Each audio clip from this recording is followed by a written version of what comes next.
Hi, my name is Sally. I'm a grateful follower of Jesus Christ, and I celebrate recovery from alcohol and drug addiction.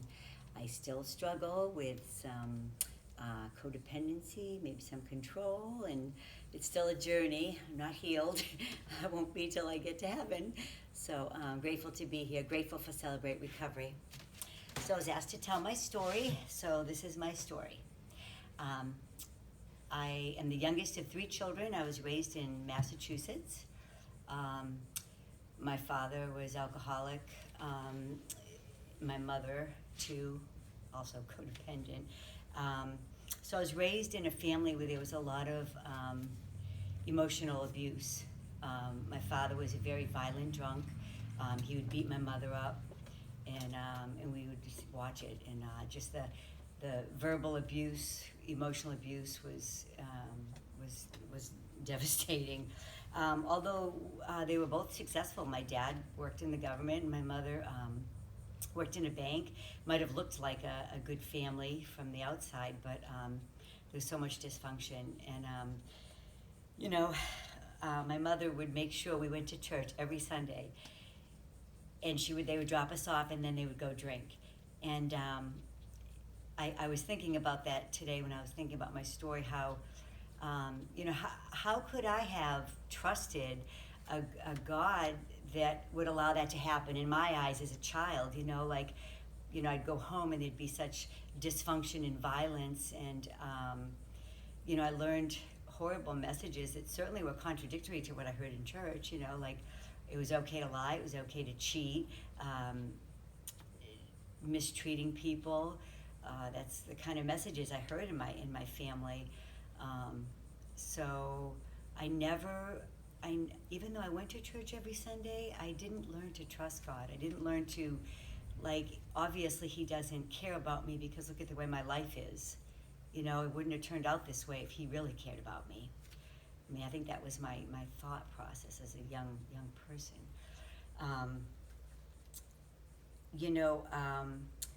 My sister, who was 11 years older than me, was like my protector. She was like, I remember her teaching me how to tie my shoe, teaching me how to read, making dinner for me.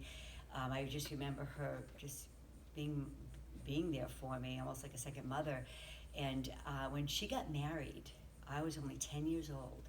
And I mention this because it's quite significant when I ended up going to rehab and therapy. The day she got married, she didn't come home. She was gone. We came home from the church, and my parents went to the bar and left my brother and I home alone. Now, he was 4 years older than me, and my mother said, watch Sally. Well, he took off, and I was home alone, and I remember that just such a feeling of abandonment, that I knew where my parents went. It was called the Goody Goody, this bar, and it was about 5 or 6 miles away, and it was a one straight shot down this particular. It was kind of like not really a highway, but a long road to a different town, and I walked there. I walked all the way, and when I got there, I was crying. I had been crying.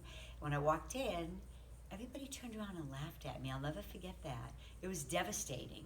I was crying, I was hurt, I was abandoned, I was upset, and then they're laughing at me like it didn't matter. So I think right then and there I learned to suck it up and stuff my feelings. Don't let them see you cry. Don't let them see you upset. Come on, sit at the bar and they'd make me these little drinks with cherries in it and some soda water or something, I don't know. But anyway, I say that because I found out I had abandonment issues, and as I get older. So I learned to be a survivor, I learned to put on a mask, put on a face. Everything was okay. No matter what was going on inside, no matter the fear, the insecurity, I learned. And so at a young age, probably in middle school, like 7th grade, I remember being introduced to marijuana and drinking. And loved it automatically because it made me feel normal. It took away all those feelings. It was like an escape. So I learned that really early on. Went through high school, survived, and it's funny because he was so strict, like you have to make good grades or you'll be grounded for the semester. Well, I'd get good grades because I couldn't be grounded. I had to too much partying to do. You know, it was crazy. So it was a little bit of fear of my father, I guess, if I think back of it, you know, because I didn't know, you know, he could be a very angry alcoholic, and you don't want to get him mad. So when I graduated from high school, there was one choice, my father's choice. I was to go to nursing school in town, that one school, hospital school of nursing that I could apply to, and I was to live at home. And fortunately, I got accepted there because it's the only place I was allowed to apply to. And I had to beg the guidance counselor to tell my father that I had to live at the dorm because he wanted me to live at home, and there's no way I could have survived. I wouldn't have been able to study. I wouldn't have been able to concentrate living in that environment. Because as time went on, his alcoholism got worse, so the violence got worse, you know.